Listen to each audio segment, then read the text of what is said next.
Hey, howdy. I'm back. I just got home from work, so I'm gonna do some Yumatuki while I have some time. And today's gonna be kind of a fun day. I'm gonna do the daily. The daily, there is only one that's Tuki, and it goes to Glittering Desert. So I'm gonna do that, and then I think the next thing I want to do is I want to go to. I'm trying to think of like a Pride Month themed expedition, as corny as that is. And I was thinking CMYK Tiles World seems pretty good for that. It's fairly deep. It'd be kind of rough to chart a path to it, but I can manage. But yeah, I'm back at my job, and I've been back for what has it been? 2 days now? After a long time of like sitting there resting on my laurels, going, okay, when do I actually get to start doing my job again? At the risk of sounding too corny, when do I get to have fun again? Because, truth be told, I really do like it. Though the upshot is that it's going to lead to me. It's going to lead to me having less time. I mean, obviously, but when there's a will, there's a way. And I know I'm going to be busy, but that's never stopped me before. I was able to get videos out relatively often during grad school. Like nothing. I am completely fine with putting aside a little bit of my time, especially because I usually the way that I do this is I wait until I do this in the interim while the house is empty, and that usually runs from now until, let's say, 5? A little after 5? Oh. Okay, that's definitely not where I was supposed to come out from, but this works. Usually runs from, like, from 9 to 5, roughly? You can never tell with jobs. I know that the joke is working 9 to 5. The main thing that I've learned from working is that you will almost always get home. You will almost always get in after 9 and get home after 5, just because traffic is, especially where I live, traffic's kind of a nightmare. But at the same time, it's interesting to think about that every time I've talked to someone who lives in a different part of the world, just a different part of the US even, they will always insist that whoever they are used to driving around are the worst drivers in the state, in the country, what have you. It's very consistent. It's very amusing to me. I still think, in terms of places I've experienced, the worst drivers I've experienced are when I went to Boston to visit family, I think. It was just once, but I remember there's this fun thing that, like, as you approach the cities in the Northeast United States, there's this, like, there's this very peculiar, how do I best describe this? Also, where the heck is, Chaotic Exhibition? It is...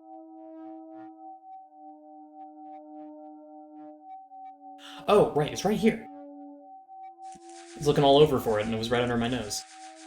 So the funny thing about northeast cities in the U.S. is there's this very unique culture around big cities, most famously New York, but it applies to places like Philadelphia as well.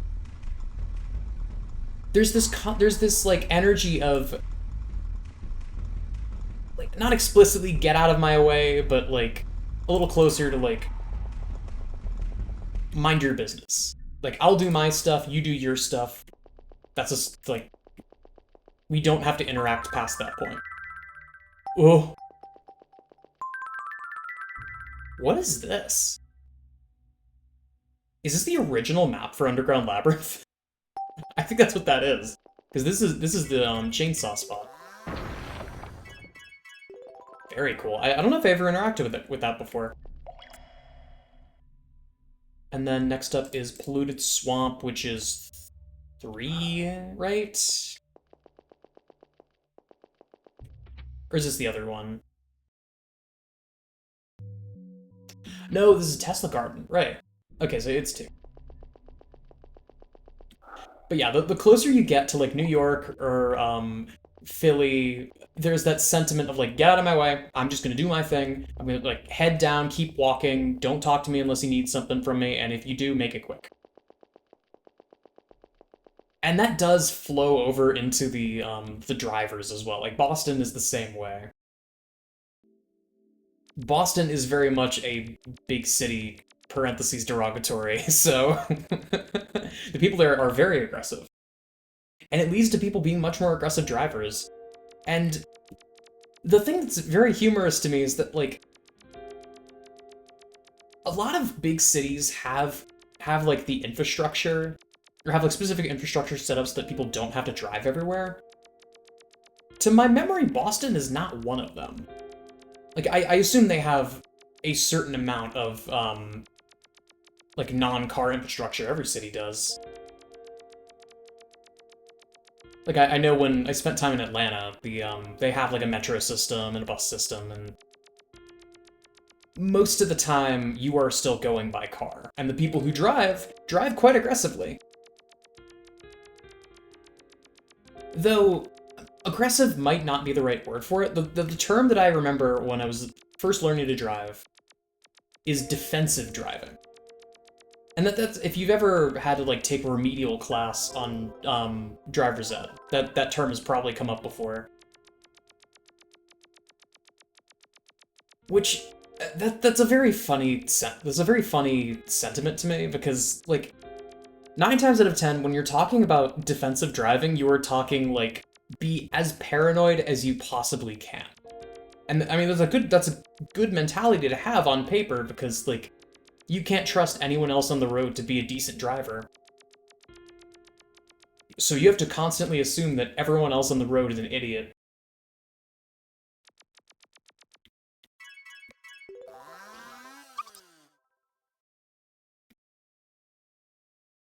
And if you don't drive, if you're not careful, they will ram into you and blame you for it. But in practice, it's really funny.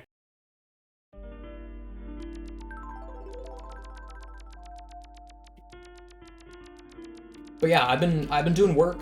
It's been very fun and gratifying to do like Python and spreadsheets. I don't know what else you expected from me. It's where my bread is buttered. I love Python, I love spreadsheets.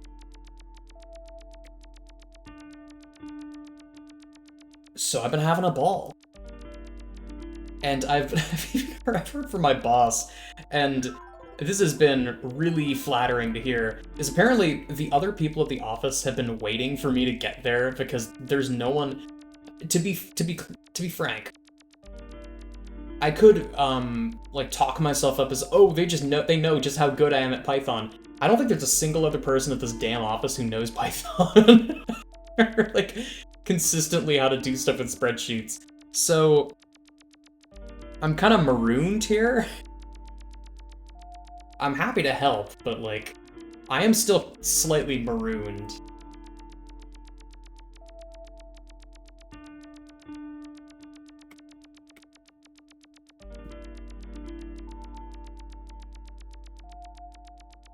I sort of remember the path here, because there's another route that I could have gone. Damn it! There's another route that I could have gone that is slightly better. It would have dropped me off where these bones were touching down here, right here.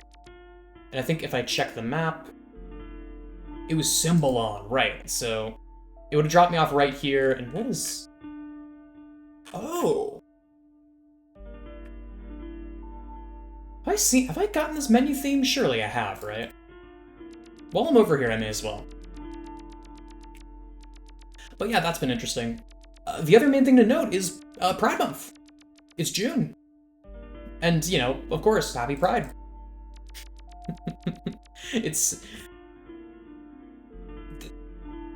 I don't really even know what to say at this point. Pride Month is as Pride Month does, and anytime that you hear me talk about it, just know that I say that like, the things that I say and the things that I do, I only do with love in my heart for the LGBT community. Y'all are fucking awesome.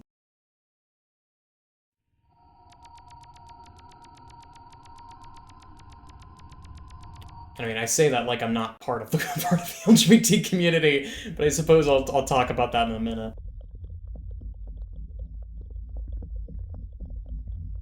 Ooh, cool bugs. I forgot about this room. I don't actually know if I made this a thumbnail yet. I'll consider it, but I think I might do something with rainbows once I get to CMYK Tile World.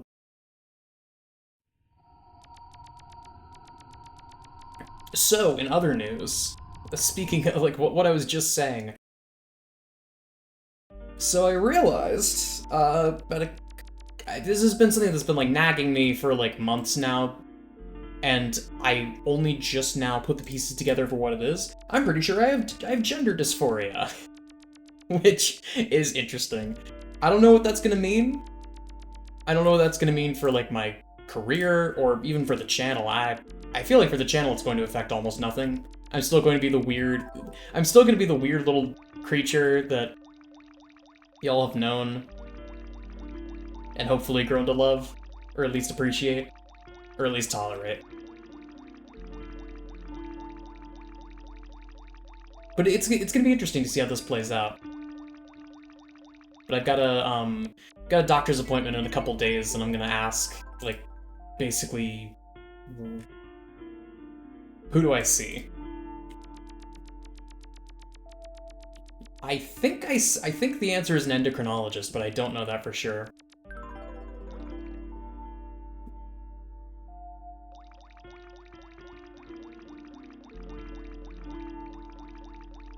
But beyond that, I've been doing more math.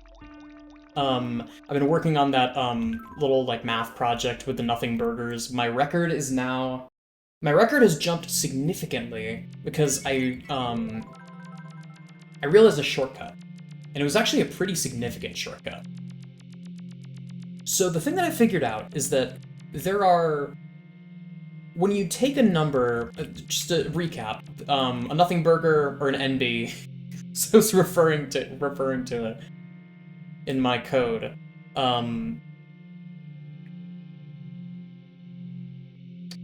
Okay.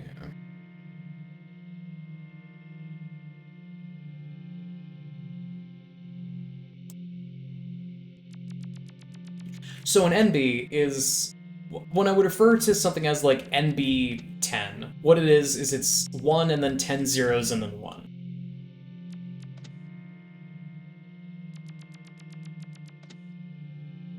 And what I was doing was I was trying to find a way to get the prime factors, with the end goal being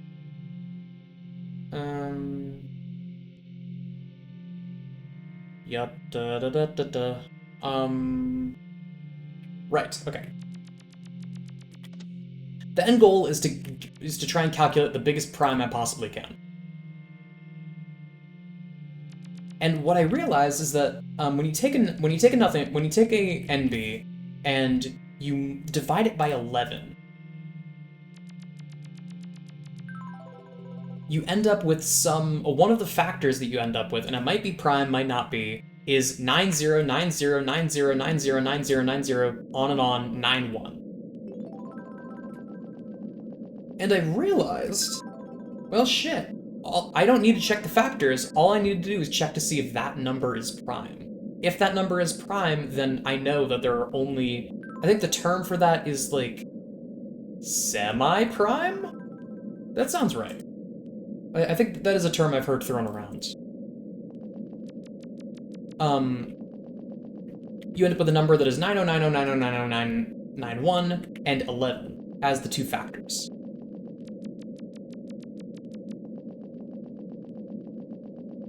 So from there, I can work out the factors of any NB as long as I can get the as long as it like matches up. So that ended up running for a while, and I ended up pushing the record. My original record was, I want to say, 135. It was some like number with a ton of factors, so there was like a lot of stuff canceled out, and the number was like more reasonable to compute. Because if it's an odd number, the trick was if it was an odd number with a lot of factors, then like the other NBs would appear inside of it. But this bypasses that, but it also means I can't actually compute it manually, because the upper limit was around 73. I could push it a little bit further, but most of the time my limit was 73. It was like completely locking up at that point, refusing to give me anything. And like even after skipping that number, even like skipping like 73, 74, it was only a matter of time before it reached a number again that it couldn't work with. I think 93 was the next one.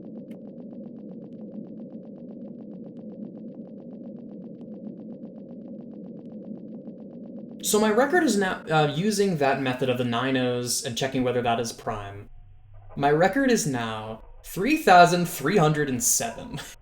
Something like that.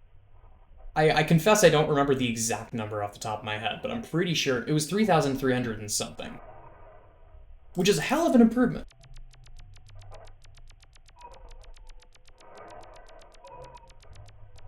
But then the other revelation that I had was, I ended up calculating this and I was pretty proud of myself, and it didn't seem to be making any substantial progress past 3,000.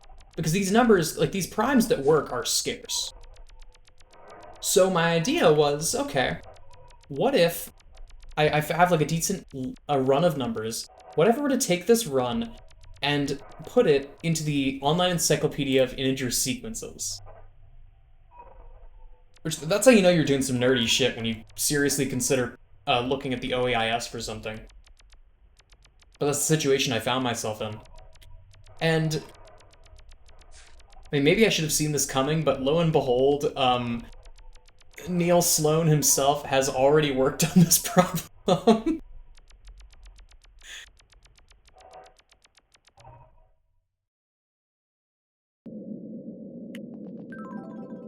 But hey, I'm giving myself credit for finding this organically, and also for so the way that the OEIS originally worked is it was originally in print. There was literally an encyclopedia called the Online Encyclopedia of Integer Sequences.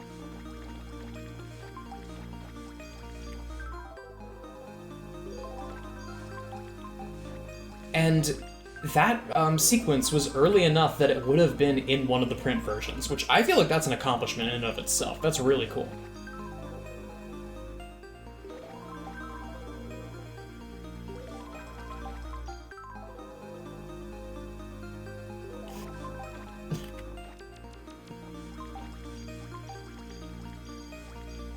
But yeah, I'm extremely tempted to make an edited video out of this, just like exploring my thought process and exploring like the results that I got, even though the results were a bit more lackluster than I would have liked.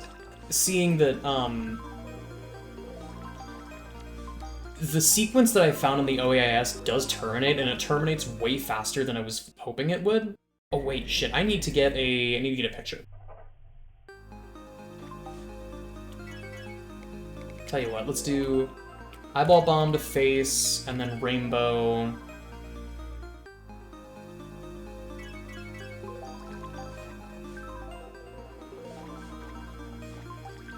And then, yeah, sure, let's go to Riverside Waste Facility. I'm not sure how much of this I'm going to get through, because this place is gigantic, but we are only at 19 minutes.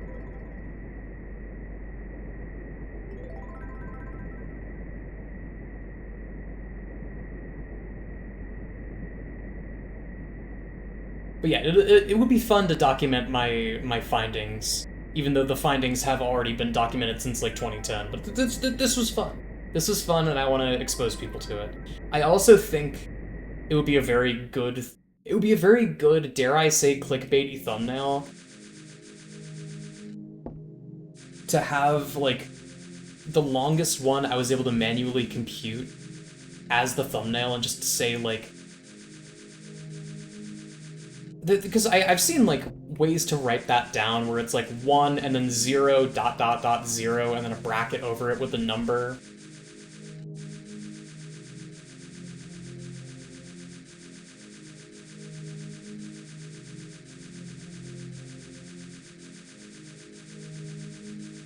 So like I'm trying to think how I would write that. I guess just like 1 bunch of zeros, 1 is divisible by 11. And that would be the thumbnail. And then like, the actual contents of the video would be like explaining how all this works, where do we go from here, lots of like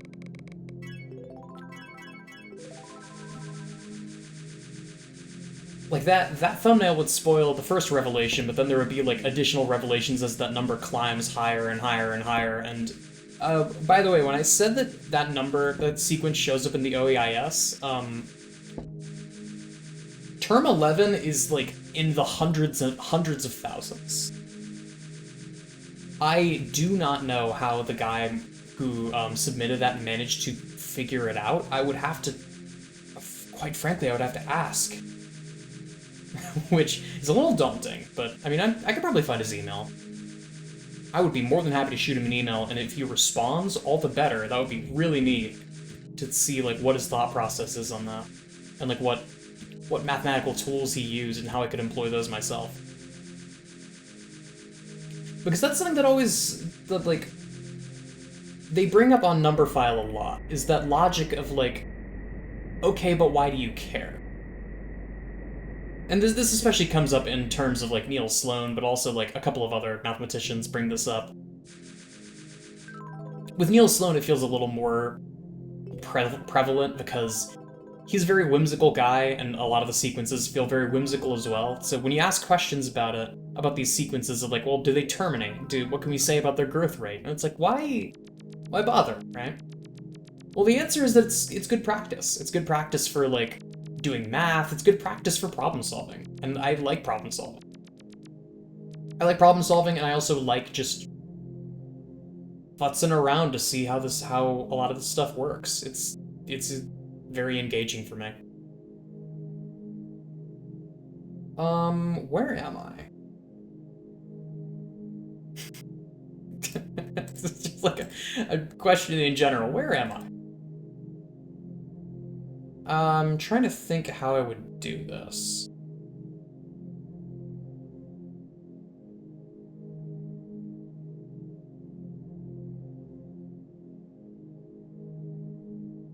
Because I guess the only way to know is to check. Is this solid? Or is this... No, this is not. This is a wall.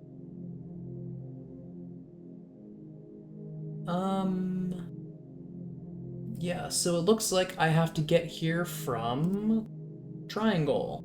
Oh, I see. So I have to go all the way over to the right, and then down, and then across. Through the boat.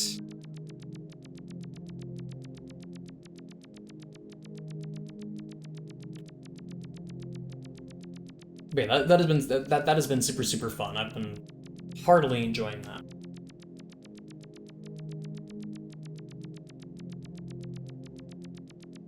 Kind of wish there was other things to talk about, but I've been, besides that and like work, not a lot has really happened for me. I mean, that and the fact that I am trans, I guess, is another thing that not entirely sure what to make of. We shall see. Oop, I saw that pop out. Don't you pull a fast one on me. We close you. We go to screen capture. I don't know why this is happening so often. Okay.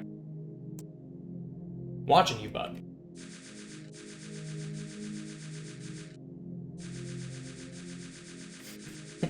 Doing like the thing with the 2 fingers. I'm watching you.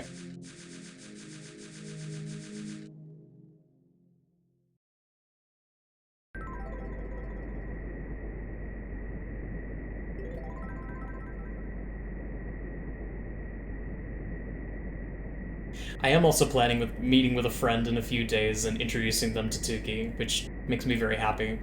More people need to know about this game, damn it, and I am more than happy to oblige.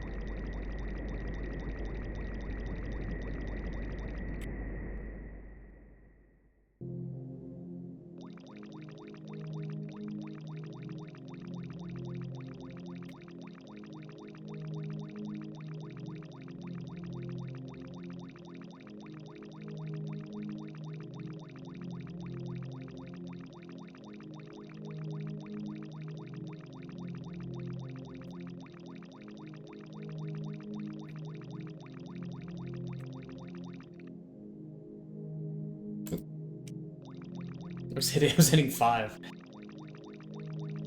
Numpad moment.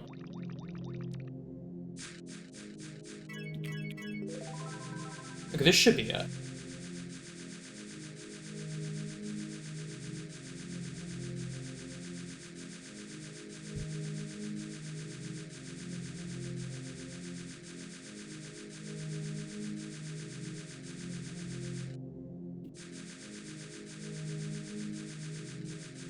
Aw. Funny guy. I love the gate.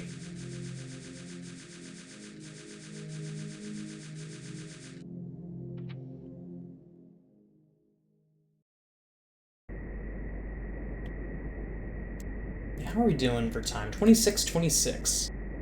Very interesting.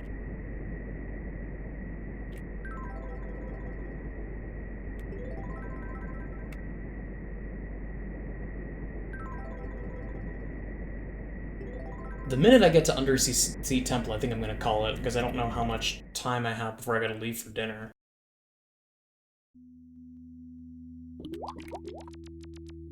Does this expand more? I guess it sorta does.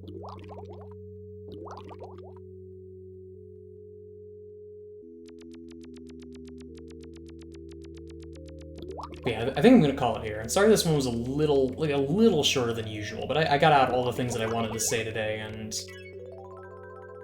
I got to all the places I wanted to get to. So yeah, that's all I got for now, I think. Thanks so much for watching, y'all.